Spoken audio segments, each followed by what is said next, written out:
You ever finish a workday just feeling completely drained?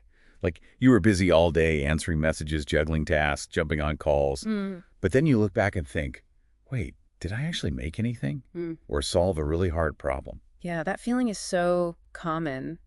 Busy, but maybe not productive in a deep way. It really makes you wonder how we're working today and if it helps us create things that, actually matter. It's a huge question.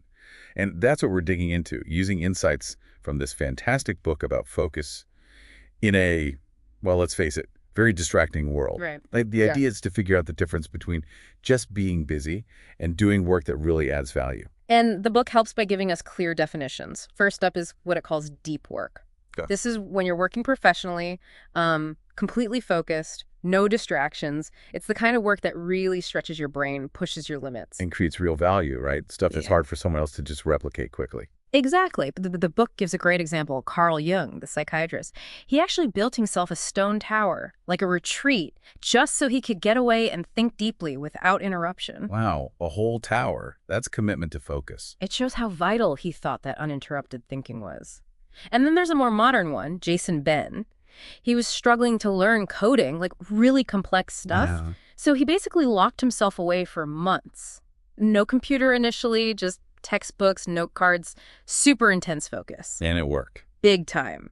He mastered the skills, aced a boot camp, and his salary jumped from like 40K to 100K as a software developer.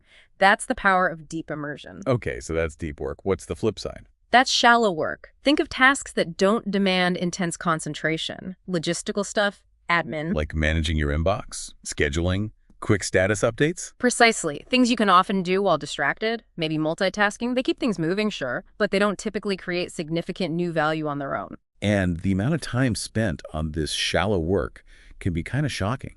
The book mentions Atlantic Media calculating their email processing costs. Yeah, over $1 million a year, basically almost $1 in labor cost per email they processed. It's expensive busyness.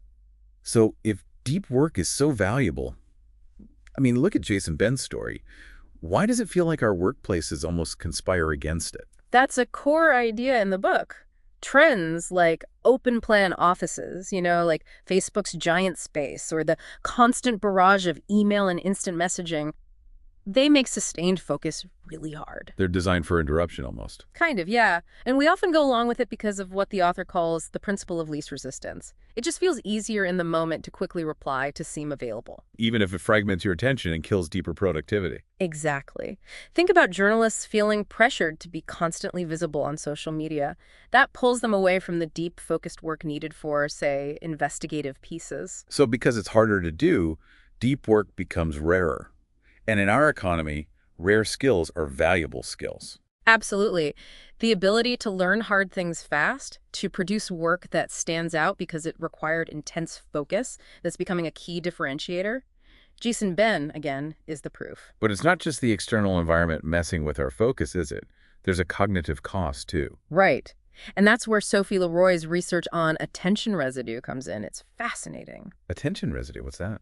She found that when you switch tasks, say from project A to project B, part of your attention doesn't switch immediately. It sort of lingers on project A for a while. Ah, like a mental hangover from the last task. That's a great way to put it. And that residue means you're not bringing your full brain power to project B right away. Your performance on the new task actually suffers. So every time you quickly check email or glance at a notification while trying to do something complex. You're leaving some of your focus behind. Her research really shows why that constant task switching, which is so typical of shallow work, is so bad for high-level performance. Your brain is never fully present.